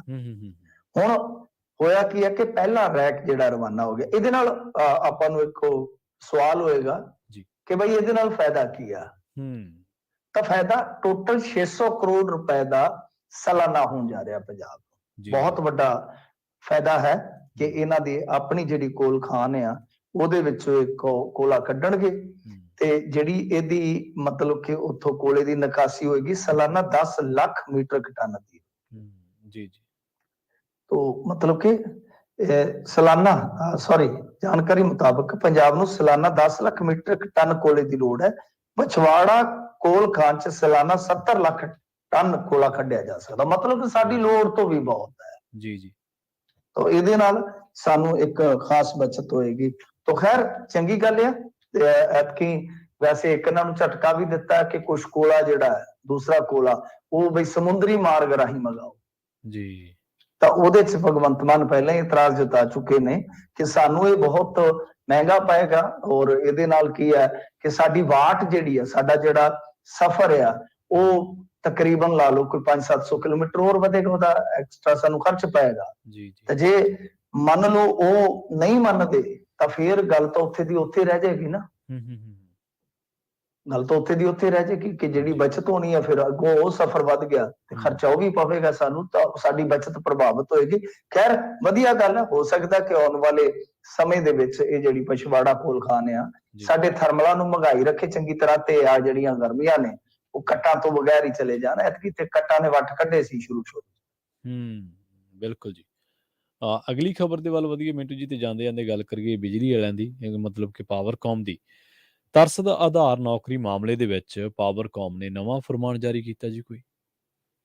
ਹਾਂਜੀ, ਦੇਖੋ ਇਹਨਾਂ ਨੇ ਨਾ ਜਿਹੜੇ ਮਤਲਬ ਕਿ 6144 ਇਹਨਾਂ ਦੇ ਮੁਲਾਜ਼ਮ ਚੱਲ ਵਸੇ ਜਿਹੜੇ, ਉਹਨਾਂ ਨੂੰ ਤਰਸ ਆਧਾਰ ਤੇ ਨੌਕਰੀ ਦੇਣੀ ਸੀਗੀ, ਤਾਂ ਉਹਨਾਂ ਨੂੰ ਇੱਕ ਨੋਟੀਫਿਕੇਸ਼ਨ ਜਾਰੀ ਕਰਕੇ ਇਹਨਾਂ ਨੇ ਸ਼ਰਤ ਰੱਖ ਦਿੱਤੀ ਹੈ। ਸ਼ਰਤ ਇਹ ਰੱਖ ਦਿੱਤੀ ਆ ਕਿ ਨੌਕਰੀ ਪਾਉਣ ਵਾਲੇ ਜਿਹੜੀ ਉਹ ਪੈਨਸ਼ਨ ਹਾਸਲ ਕਰ ਚੁੱਕੇ ਆ, ਉਸ ਪੈਨਸ਼ਨ ਦੇ ਵਿੱਚੋਂ ਜਿਹੜੀ ਖਾਸ ਪੈਨਸ਼ਨ ਹੁੰਦੀ ਹੈ, ਸਪੈਸ਼ਲ ਪੈਨਸ਼ਨ ਉਹਨੂੰ ਆਂਦੇ ਨੇ, ਕਿ ਉਹਦਾ 12% ਵਿਆਜ ਸਮੇਤ ਸਰਕਾਰ ਨੂੰ ਖਜ਼ਾਨੇ 'ਚ ਜਮਾ ਕਰਵਾਵੇ।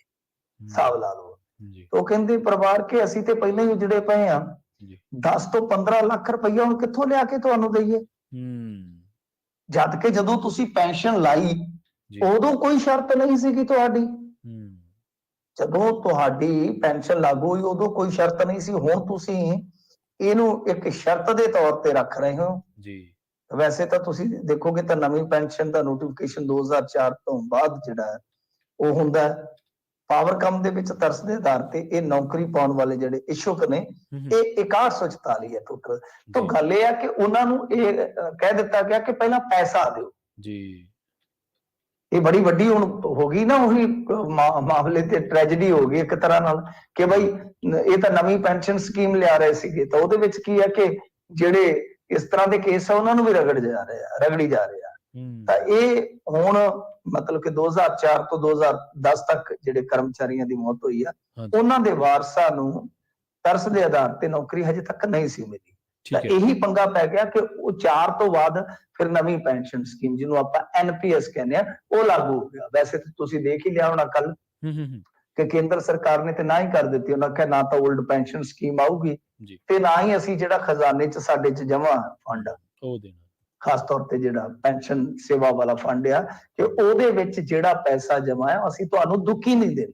ਜੀ ਇਹ ਸਾਫ਼ ਹੈ, ਸਪਸ਼ਟ ਹੈ ਕਿ ਜਿਹੜਾ ਪੰਜਾਬ ਸਰਕਾਰ ਦਾ ਫੈਸਲਾ ਸੀ, ਨੋਟੀਫਿਕੇਸ਼ਨ ਸੀ, ਉਹ ਹਾਲੇ ਅੱਧ ਵਾਟੇ ਗਿਆ, ਉਹ ਕਿਸੇ ਵੀ ਤਣ ਪੱਤਰ ਨਹੀਂ ਲੱਗਾ। ਜੀ ਜੀ ਜੀ ਮਿੰਟੂ ਜੀ, ਇਹਨਾਂ ਖਾਸ ਖਬਰਾਂ ਤੇ ਖਾਸ ਜਾਣਕਾਰੀਆਂ ਦੇਣ ਦੇ ਲਈ ਤੁਹਾਡਾ ਬਹੁਤ ਬਹੁਤ ਧੰਨਵਾਦ ਜੀ। ਸ਼ੁਕਰੀਆ ਜੀ। ਜੀ ਸੋ ਪ੍ਰੋਗਰਾਮ ਖਬਰ ਤੇ ਨਜ਼ਰ ਦੇ ਪਹਿਲੇ ਹਿੱਸੇ ਦੇ ਵਿੱਚ ਆਪਣੇ ਨਾਲ ਜੁੜੇ ਸਨ ਮਿੰਟੂ ਗੁਰਸਰੀਆ ਜੀ, ਜਿਨ੍ਹਾਂ ਦੇ ਨਾਲ ਆਪਾਂ ਕਈ ਅਹਿਮ ਖਬਰਾਂ ਨੂੰ ਲੈ ਕੇ ਚਰਚਾ ਕੀਤੀ ਹੈ। ਵੇਲਾ ਹੋ ਚੱਲਿਆ ਇੱਕ ਛੋਟੀ ਜਿਹੀ ਬ੍ਰੇਕ ਦੇ ਲਈ ਰੁਕਣ ਦਾ। ਬ੍ਰੇਕ ਤੋਂ ਪਾਰ ਇੱਕ ਹੋਰ ਅਹਿਮ ਖਬਰ ਬਾਰੇ ਚਰਚਾ ਕਰਾਂਗੇ। ਆਪਾਂ ਆਮ ਤੌਰ ਤੇ ਪਿੰਡਾਂ ਦੇ ਵਿੱਚ ਇੱਕ ਕਹਾਵਤ ਵਰਤਦੇ ਹਾਂ, ਜਦੋਂ ਕੋਈ ਉੱਪਰ ਕੋਈ ਦਾਬਾ ਮਾਰਦਾ ਜਾਂ ਕੋਈ ਜ਼ਿਆਦਾ ਆਪਣੇ ਤੇ ਕੋਈ ਛਾਉਣ ਦੀ ਕੋਸ਼ਿਸ਼ ਕਰਦਾ, ਤਾਂ ਆਪਾਂ ਕਹਿਣਾ ਤੂੰ ਜੱਜ ਲੱਗਿਆ। ਮਤਲਬ ਸਾਡੀ ਸਾਈਕੀ ਦੇ ਮੁਤਾਬਕ ਜੱਜ ਇੱਕ ਬਹੁਤ ਵੱਡਾ ਰੁਤਬਾ ਜਿਹੜਾ ਫੈਸਲਾ ਸੁਣਾਉਂਦਾ, ਤੇ ਉਹਦੇ ਫੈਸਲੇ ਨੂੰ ਮੰਨਣਾ ਪੈਂਦਾ, ਕਿਉਂਕਿ ਉਹ ਫੈਸਲਾ ਕਾਨੂੰਨ ਸੁਣਾ ਰਿਹਾ ਹੁੰਦਾ। ਅਸਲ 'ਚ ਜੱਜ ਤਾਂ ਉੱਥੇ ਇੱਕ ਕਹਿ ਲਓ ਕਿ ਇੱਕ ਸ਼ਖਸੀਅਤ ਬੈਠੀ ਹੁੰਦੀ ਹੈ, ਪਰ ਉਹਨੇ ਜੋ ਕਰਨਾ ਹੁੰਦਾ ਉਹ ਕਾਨੂੰਨ ਦੇ ਦਾਇਰੇ ਦੇ ਵਿੱਚ ਰਹਿ ਕੇ ਕਰਨਾ। ਉਹ ਕੁਰਸੀ ਕਾਨੂੰਨ ਦੀ ਹੁੰਦੀ ਹੈ, ਉਹ ਵਿਅਕਤੀ ਵਿਸ਼ੇਸ਼ ਦੇ ਨਾਲ ਨਹੀਂ ਆਪਾਂ ਉਹਨੂੰ ਜੋੜ ਕੇ ਦੇਖ ਸਕਦੇ। ਪਰ ਬਹੁਤ ਸਾਰੇ ਕੇਸਾਂ ਦੇ ਵਿੱਚ ਜੱਜ ਆਪਣੇ ਆਪ ਨੂੰ ਕੇਸਾਂ ਤੋਂ ਵੱਖ ਕਰ ਰਹੇ ਨੇ। ਕਿਉਂ ਕਰ ਰਹੇ ਨੇ? ਕਿ ਉਹਨਾਂ ਦਾ ਇੰਡੀਆ ਦੇ ਸਿਸਟਮ ਦੇ ਵਿੱਚ ਕੋਈ ਦਿਲਚਸਪੀ ਨਹੀਂ ਹੈ, ਜਾਂ ਉਹਨਾਂ ਤੇ ਕਿਸੇ ਤਰ੍ਹਾਂ ਦਾ ਦਬਾਅ ਹੈ, ਜਾਂ ਉਹਨਾਂ ਨੂੰ ਕੰਮ ਕਰਨ ਦੀ ਆਜ਼ਾਦੀ ਨਹੀਂ ਹੈ। ਕੀ ਹੈ? 4-5 ਮਿਸਾਲਾਂ ਨੇ, ਇੱਕ ਅਹਿਮ ਵੱਡੀ ਖਬਰ ਹੈ। ਚਰਚਾ ਕਰਾਂਗੇ ਬ੍ਰੇਕ ਤੋਂ ਬਾਅਦ। ਜੁੜੇ ਰਹੋ ਪੰਜਾਬੀ ਰੇਡੀਓ USA ਦੇ ਨਾਲ।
ਬ੍ਰੇਕ ਤੋਂ ਬਾਅਦ ਇੱਕ ਵਾਰ ਮੁੜ ਤੋਂ ਤੁਹਾਡਾ ਸਾਰਿਆਂ ਦਾ ਸਵਾਗਤ ਹੈ ਪ੍ਰੋਗਰਾਮ ਖਬਰ ਤੇ ਨਜ਼ਰ ਦੇ ਵਿੱਚ। ਤੁਸੀਂ ਜੁੜੇ ਹੋਏ ਹੋ ਪੰਜਾਬੀ ਰੇਡੀਓ ਯੂਐਸਏ ਦੇ ਨਾਲ ਤੇ ਮੈਂ ਹਾਂ ਪ੍ਰਵੀਨ ਸ਼ਰਮਾ।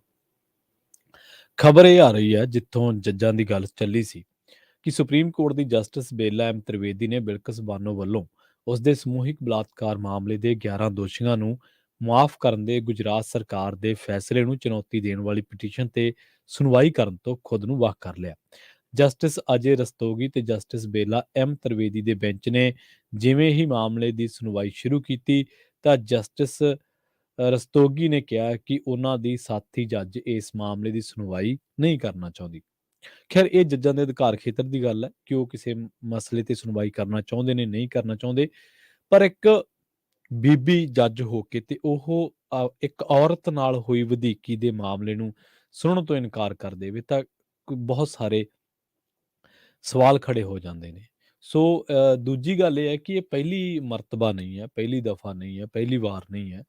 ਪਿਛਲੇ ਦਿਨੀ ਇਲਾਹਾਬਾਦ ਹਾਈ ਕੋਰਟ ਦੇ ਜੱਜ ਨੇ ਅ, ਹ- ਆਪਣੇ ਆਪ ਨੂੰ ਆਸ਼ੀਸ਼ ਮਿਸ਼ਰਾ ਮਾਫ ਕਰਨਾ, ਅਜੇ ਮਿਸ਼ਰਾ ਟੈਨੀ ਜਿਹੜਾ ਕਿ ਯੂਨੀਅਨ ਮਿਨਿਸਟਰ ਆਫ ਸਟੇਟ ਹੈ ਭਾਜਪਾ ਦਾ, ਜਿਹਦੇ ਮੁੰਡੇ ਉੱਤੇ ਦੋਸ਼ ਹੈ ਕਿ ਇਹਨੇ 4 ਕਿਸਾਨ ਦਰੜ ਕੇ ਮਾਰੇ ਆ। ਅਜੇ ਮਿਸ਼ਰਾ ਟੈਨੀ ਭਾਜਪਾ ਦਾ ਮੰਤਰੀ ਹੈ ਤੇ ਉਹਦੇ ਮੁੰਡੇ ਆਸ਼ੀਸ਼ ਮਿਸ਼ਰਾ ਤੇ ਦੋਸ਼ ਹੈ। ਜਸਟਿਸ ਰਜੀਵ ਸਿੰਘ ਨੇ ਜਿਹੜੇ ਕਿ ਲਖਨਊ ਬੈਂਚ ਦੇ ਨੇ ਹਾਈ ਕੋਰਟ ਦੇ ਵਿੱਚ, ਉਹਨਾਂ ਨੇ ਆਪਣੇ ਜਿਨ੍ਹਾਂ ਨੇ ਬੇਲ ਵੀ ਦਿੱਤੀ ਸੀ, ਜਸਟਿਸ ਰਜੀਵ ਸਿੰਘ ਨੇ ਬੇਲ ਵੀ ਦਿੱਤੀ ਸੀ, ਉਹਨਾਂ ਨੇ ਹੁਣ ਆਪਣੇ ਆਪ ਨੂੰ ਇਸ ਸੁਣਵਾਈ ਤੋਂ, ਇਸ ਕੇਸ ਤੋਂ ਲਾਂਭੇ ਕਰ ਲਿਆ। ਨੋਟ ਕਰੀ ਜਾਇਓ, ਪਹਿਲੀ ਜਿਹੜੀ ਹੁਣ ਦੀਆਂ ਤਾਜ਼ਾ ਘਟਨਾਵਾਂ ਦੇ ਵਿੱਚ ਜਸਟਿਸ ਬੇਲਾ ਐਮ ਤ੍ਰਿਵੇਦੀ ਬੀਬੀ ਨੇ, ਉਹਨਾਂ ਨੇ ਬਿਲਕਿਸ ਬਾਨੋ ਵਾਲੇ ਮਾਮਲੇ ਦੇ ਵਿੱਚ, ਬਿਲਕਿਸ ਬਾਨੋ ਕੇਸ ਕਿਹਦੇ ਨਾਲ ਜਾ ਜੁੜਦਾ? ਗੁਜਰਾਤ ਦੇ ਨਾਲ। ਗੁਜਰਾਤ ਦੇ ਵਿੱਚ ਕਿਹਦੀ ਸਰਕਾਰ ਬਣੀ ਹੈ? ਭਾਜਪਾ ਦੀ। ਰਿਹਾਈ ਕਿਹਦੀ ਕੀਤੀ ਗਈ? ਦੋਸ਼ੀਆਂ ਦੀ, ਜਿਹੜੇ ਮੁਲਜ਼ਮ ਸੀਗੇ। ਕਿਹਨੇ ਕੀਤੀ? ਗੁਜਰਾਤ ਸਰਕਾਰ ਨੇ। ਮਸਲਾ ਬਿਲਕਿਸ ਬਾਨੋ ਦਾ। ਦੂਜਾ ਕਿਹਦਾ ਕੇਸ ਹੈ? ਭਾਜਪਾ ਦੇ ਮੰਤਰੀ ਦੇ ਮੁੰਡੇ ਦਾ। ਕੀ ਕੇਸ ਹੈ? ਕਿਸਾਨਾਂ ਨੂੰ ਦਰੜ ਕੇ ਮਾਰਿਆ। ਇੱਥੇ ਕਿਹਨੇ ਵੱਖ ਕੀਤਾ? ਜਸਟਿਸ ਰਜੀਵ ਸਿੰਘ ਨੇ ਆਪਣੇ ਆਪ ਨੂੰ ਇਸ ਕੇਸ ਦੀ ਸੁਣਵਾਈ ਤੋਂ ਵੱਖ ਕੀਤਾ। ਇੰਨਾ ਹੀ ਨਹੀਂ, ਹੋਰ ਪਿੱਛੇ ਲੈ ਜਾਂਦੇ ਤੁਹਾਨੂੰ। ਭੀਮਾ ਕੋਰੇਗਾਂਵ ਦੀ ਜਦੋਂ ਹਿੰਸਾ ਹੋਈ ਸੀ ਤਾਂ ਉਦੋਂ ਗੌਤਮ ਨਵਲੱਖਾ ਜਿਹੜੇ ਕਿ ਮਨੁੱਖੀ ਅਧਿਕਾਰਾਂ ਸੰਬੰਧੀ ਕਾਰਕੁਨ ਨੇ, ਮਨੁੱਖੀ ਅਧਿਕਾਰਾਂ ਦੀ ਗੱਲ ਕਰਨਾ ਕੋਈ ਖਾਲਾ ਜੀ ਦਾ ਵਾੜਾ ਨਹੀਂ, ਹਰ ਇੱਕ ਬੰਦਾ ਗੱਲ ਕਰਦਾ ਨਹੀਂ, ਬੜਾ ਔਖਾ ਹੈ। ਦੁਨੀਆ ਭਰ ਦੇ ਵਿੱਚ ਸਭ ਤੋਂ ਔਖਾ ਕੰਮ ਹੈ ਮਨੁੱਖੀ ਅਧਿਕਾਰਾਂ ਦੀ ਗੱਲ ਕਰਨਾ। ਔਰ ਜਦੋਂ ਮਨੁੱਖੀ ਅਧਿਕਾਰਾਂ ਦੀ ਗੱਲ ਕਰਦੇ ਹਾਂ ਤਾਂ ਆਪਣੇ ਚੇਤਿਆਂ ਦੇ ਵਿੱਚ ਅਕਸਰ ਹੀ ਖਾਲੜਾ ਸਾਹਿਬ ਦਾ ਜ਼ਿਕਰ ਆ ਜਾਂਦਾ ਹੈ। ਤਾਂ ਉਹਨਾਂ ਨੇ ਜਸਟਿਸ ਐਸ ਰਵਿੰਦਰਾ ਭੱਟ ਜਿਹੜੇ ਕਿ ਇਸ ਕੇਸ ਦੇ ਨਾਲ ਜੁੜੇ ਹੋਏ ਸੀਗੇ, ਉਹਨਾਂ ਨੇ ਆਪਣੇ ਆਪ ਨੂੰ ਇਸ ਕੇਸ ਦੀ ਸੁਣਵਾਈ ਤੋਂ ਵੱਖ ਕਰ ਲਿਆ। ਅਜਿਹਾ ਕਰਨ ਵਾਲੇ ਉਹ 5ਵੇਂ ਜੱਜ ਬਣ ਗਏ ਸੀਗੇ। ਇਸ ਤੋਂ ਪਹਿਲਾਂ ਰੰਜਨ ਗਗੋਈ ਨੇ 30 ਸਤੰਬਰ ਨੂੰ ਮਾਮਲੇ ਤੋਂ ਕਿਨਾਰਾ ਕਰ ਲਿਆ ਸੀ। ਇਸ ਤੋਂ ਪਹਿਲਾਂ 1 ਅਕਤੂਬਰ ਨੂੰ 3 ਜੱਜਾਂ ਦੇ ਆਧਾਰਿਤ bench justice N V Ramana, R Subhash Reddy, B R Gavai ਨੇ ਇਸ ਸੁਣਵਾਈ ਤੋਂ ਆਪਣੇ ਆਪ ਨੂੰ ਲਾਂਭੇ ਕਰ ਲਿਆ ਸੀ। ਸੋ ਉਸ ਤੋਂ ਬਾਅਦ ਅਰੁਣ ਮਿਸ਼ਰਾ, ਵਿਨਿਤ ਸਾਰਨ ਤੇ ਐਸ ਰਵਿੰਦਰਾ ਭੱਟ ਦੇ ਬੈਂਚ ਦੇ ਵਿੱਚੋਂ ਭੱਟ ਨੇ, ਜਿਨ੍ਹਾਂ ਦਾ ਪੂਰਾ ਨਾਮ ਐਸ ਰਵਿੰਦਰਾ ਭੱਟ ਹੈ, ਉਹਨਾਂ ਨੇ ਆਪਣੇ ਆਪ ਨੂੰ ਵੱਖ ਕਰ ਲਿਆ। 3 ਜੱਜਾਂ ਦੀਆਂ ਵੱਡੇ ਕੇਸਾਂ ਦੇ ਵਿੱਚ ਆਪਾਂ ਦੇਖ ਚੁੱਕੇ ਹਾਂ ਕਿ ਉਹਨਾਂ ਨੇ ਆਪਣੇ ਆਪ ਨੂੰ ਵੱਖ ਕਰ ਲਿਆ। ਹੁਣ ਤੁਹਾਨੂੰ ਹੋਰ ਥੋੜਾ ਜਿਹਾ ਪਿੱਛੇ ਲੈ ਚੱਲਦਾ। ਜਦੋਂ ਦਿੱਲੀ ਦੇ ਵਿੱਚ ਫਿਰਕੂ ਹਿੰਸਾ ਹੋਈ ਸੀ, ਕਤਲੇਆਮ ਦੀ ਗੱਲ ਨਹੀਂ, ਇਹ ਫਿਰਕੂ ਹਿੰਸਾ ਜਿਹੜੀ ਲੰਘੇ ਦਿਨੀ ਜਦੋਂ ਸ਼ਹੀਨ ਬਾਗ ਦੇ ਵਿੱਚ ਜਿਹੜੇ ਨਾਰਾ ਆਪਣੇ ਮੋਰਚਾ ਲੱਗਿਆ ਸੀ ਜਾਂ ਕਹਿ ਲਓ, ਉਦੋਂ ਲੋਕ ਨਾਗਰਿਕਤਾ ਕਾਨੂੰਨ ਦੇ ਸੋਧ ਦੇ ਖਿਲਾਫ ਡਟੇ ਹੋਏ ਸੀਗੇ, ਉਦੋਂ ਦੀ ਗੱਲ ਹੈ ਇਹ ਦਿੱਲੀ ਹਿੰਸਾ, ਉਹਨਾਂ ਝਗੜਿਆਂ ਨੂੰ ਕਹਿ ਦਿੰਦੇ ਆਪਾਂ। ਤਾਂ ਉਦੋਂ ਕੀ ਸੀਗਾ, ਉਦੋਂ ਫਿਰਕੂ ਹਿੰਸਾ ਜਿਹੜੀ ਭੜਕੀ ਸੀ, ਇਹਦਾ ਗੰਭੀਰ ਨੋਟਿਸ ਲਿਆ ਸੀਗਾ ਤੇ ਉਦੋਂ ਦਿੱਲੀ ਦੇ ਵਿੱਚ ਇਹ ਗੱਲ ਕਹੀ ਗਈ ਸੀ ਇੱਕ ਜੱਜ ਸਾਹਿਬ ਨੇ ਕਿ ਅਸੀਂ 84 ਵਰਗੇ ਹਾਲਾਤ ਨਹੀਂ ਬਣ ਦਿਆਂਗੇ। ਤਾਂ ਉਦੋਂ ਦਿੱਲੀ ਹਾਈ ਕੋਰਟ ਨੇ ਪੁਲਿਸ ਨੂੰ ਹਦਾਇਤ ਕੀਤੀ ਕਿ ਜਿਹੜੇ ਨਫ਼ਰਤੀ ਤਕਰੀਰਾਂ ਕੀਤੀਆਂ ਸੀ ਭਾਜਪਾ ਆਗੂਆਂ ਨੇ, ਉਹਨਾਂ ਸੰਬੰਧੀ ਕੇਸ ਦਰਜ ਕਰਨ ਸੰਬੰਧੀ ਸੁਚੇਤ ਫੈਸਲਾ ਲਏ। ਇਹਨਾਂ ਦੇ ਵਿੱਚ ਆਗੂ ਕਿਹੜੇ ਸੀਗੇ? ਵਿੱਤ ਮੰਤਰੀ ਅਨੁਰਾਗ ਠਾਕੁਰ, ਜਿਹਨੇ ਕਿਹਾ ਸੀ ਦੇਸ਼ ਕੇ ਗੱਦਾਰੋਂ ਕੋ ਗੋਲੀ ਮਾਰੋ ਡੈਸ਼ ਕੋ, ਪ੍ਰਵੇਸ਼ ਵਰਮਾ ਤੇ ਕਪਿਲ ਮਿਸ਼ਰਾ। ਕਪਿਲ ਮਿਸ਼ਰਾ ਕਿੰਨਾ ਹੋਸ਼ਿਆ ਬੰਦਾ ਵਾ, ਮੈਂ ਉਹਦੇ ਬਾਰੇ ਜ਼ਿਆਦਾ ਕਹਿਣਾ ਨਹੀਂ ਚਾਹੁੰਦਾ, ਪਰ ਹਾਂ ਕਪਿਲ ਮਿਸ਼ਰਾ ਸ਼ਾਮਲ ਸੀਗਾ। ਇਸੇ ਦੌਰਾਨ ਕੀ ਹੋਇਆ ਕਿ ਕਾਨੂੰਨ ਤੇ ਨਿਆਂ ਮੰਤਰਾਲੇ ਨੇ ਇੱਕ ਨੋਟੀਫਿਕੇਸ਼ਨ ਜਾਰੀ ਕੀਤਾ ਤੇ ਕਿਹਾ ਦਿੱਲੀ ਹਿੰਸਾ ਮਾਮਲੇ ਦੀ ਸੁਣਵਾਈ ਕਰ ਰਹੇ ਜਸਟਿਸ ਐਸ ਮੁਰਲੀਧਰ ਨੂੰ ਪੰਜਾਬ ਤੇ ਹਰਿਆਣਾ ਹਾਈ ਕੋਰਟ ਦੇ ਵਿੱਚ ਤਬਦੀਲ ਕਰ ਦਿੱਤਾ। ਜਸਟਿਸ ਮੁਰਲੀਧਰ ਨੇ ਕੇਸ ਦੀ ਸੁਣਵਾਈ ਦੌਰਾਨ ਸਰਕਾਰ ਤੇ ਦਿੱਲੀ ਪੁਲਿਸ ਨੂੰ ਸਖਤ ਸਵਾਲ ਪੁੱਛੇ ਸਨ ਤੇ ਫਿਰ ਇਸ ਕੇਸ ਦੀ ਸੁਣਵਾਈ ਤੋਂ ਉਹਨਾਂ ਨੂੰ ਲਾਂਭੇ ਕਰਦਿਆਂ ਕੇਸ ਦਿੱਲੀ ਹਾਈ ਕੋਰਟ ਦੇ ਚੀਫ ਜਸਟਿਸ ਡੀ.ਐਨ. ਪਟੇਲ ਦੀ ਅਦਾਲਤ ਦੇ ਵਿੱਚ ਤਬਦੀਲ ਕਰ ਦਿੱਤਾ ਗਿਆ ਤੇ ਜੇਕਰ ਗੂਗਲ ਤੇ 4 ਮਿੰਟ ਦਾ ਵਕਤ ਹੋਵੇ ਤਾਂ ਰਾਮ ਮੰਦਰ ਦੀ ਸੁਣਵਾਈ ਕਰਨ ਤੋਂ ਬਾਅਦ ਕਿਹੜੇ ਜੱਜ ਨੂੰ ਰਾਜ ਸਭਾ ਦੀ ਕੁਰਸੀ ਮਿਲੀ ਸੀ, ਜਰਾ ਕੱਢ ਕੇ ਪੜ੍ਹ ਲਿਓ, ਪਤਾ ਲੱਗ ਜਾਣਾ ਹੈ। ਸੋ ਪਰ ਇਹ ਗਲਤ ਵਰਤਾਰਾ ਹੈ। ਬੇਸ਼ੱਕ ਆਪਣੇ ਆਪ ਨੂੰ ਕੇਸਾਂ ਤੋਂ ਲਾਂਭੇ ਕਰਨਾ ਜੱਜਾਂ ਦੇ ਅਧਿਕਾਰ ਖੇਤਰ ਦੀ ਗੱਲ ਹੈ, ਪਰ ਜਿੱਥੇ ਗੱਲ ਸਰਕਾਰਾਂ ਦੀ ਆ ਜਾਂਦੀ, ਜਿੱਥੇ ਗੱਲ ਖਾਸ ਏਜੰਡੇ ਦੀ ਆ ਜਾਂਦੀ ਹੈ, ਜਿੱਥੇ ਗੱਲ ਇੱਕ ਖਾਸ ਫਿਰਕੇ ਦੀ ਆ ਜਾਂਦੀ ਹੈ, ਉੱਥੇ ਇਹਨਾਂ ਜੱਜਾਂ ਦਾ ਕੇਸਾਂ ਤੋਂ ਆਪਣੇ ਆਪ ਨੂੰ ਵੱਖ ਕਰਨਾ ਕਿਤੇ ਨਾ ਕਿਤੇ ਉਹਨਾਂ ਤੇ ਦਬਾਅ, ਉਹਨਾਂ ਦੇ ਕੰਮਕਾਜ ਨੂੰ ਪ੍ਰਭਾਵਿਤ ਕਰਨ ਵੱਲ ਇਸ਼ਾਰਾ ਕਰਦਾ, ਜਿਹੜਾ ਕਿ ਨਹੀਂ ਹੋਣਾ ਚਾਹੀਦਾ। ਡੈਮੋਕ੍ਰੈਟਿਕ ਮਾਮਲੇ ਦੇ ਵਿੱਚ ਲੋਕ ਜੁਡੀਸ਼ੀਅਰੀ ਤੋਂ ਨਿਆਂ ਦੀ ਉਮੀਦ ਰੱਖਦੇ ਨੇ ਤੇ ਉਹਨਾਂ ਦੀ ਇਹ ਨਿਆਂ ਦੀ ਉਮੀਦ ਕਦੇ ਵੀ ਬੁਝਣੀ ਨਹੀਂ ਚਾਹੀਦੀ। ਵੇਲਾ ਹੋ ਚੱਲਿਆ ਤੁਹਾਡੇ ਤੋਂ ਇਜਾਜ਼ਤ ਲੈਣ ਦਾ। ਅੰਕੜੇ ਤੱਥ ਹੋਰ ਵੀ ਬੜੇ ਸਨ, ਪਰ ਸਮੇਂ ਦੀਆਂ ਸੂਈਆਂ ਇਜਾਜ਼ਤ ਨਹੀਂ ਦਿੰਦੀਆਂ। ਪੰਜਾਬੀ ਰੇਡੀਓ USA ਦੀ ਅਗਲੀ ਪੇਸ਼ਕਸ਼ ਪ੍ਰੋਗਰਾਮ ਅਪਡੇਟ ਅਮਰੀਕਾ ਦੇ ਨਾਲ ਵਿਸ਼ਵ ਭਰ ਦੇ ਵਿੱਚ ਵਾਪਰੀਆਂ ਅਹਿਮ ਤੇ ਵੱਡੀਆਂ ਘਟਨਾਵਾਂ, ਖਬਰਾਂ ਬਾਰੇ ਦੇਣਗੇ ਤੁਹਾਨੂੰ ਖਾਸ ਜਾਣਕਾਰੀਆਂ। ਜੁੜੇ ਰਹੋ ਪੰਜਾਬੀ ਰੇਡੀਓ USA ਦੇ ਨਾਲ ਤੇ ਆਖਿਰ ਦੇ ਵਿੱਚ ਇੱਕ ਵਾਰ ਫਿਰ ਤੋਂ ਤੁਹਾਨੂੰ ਸਭ ਨੂੰ ਪਿਆਰ ਸਤਿਕਾਰ ਸਹਿਤ ਸਤਿ ਸ਼੍ਰੀ ਅਕਾਲ।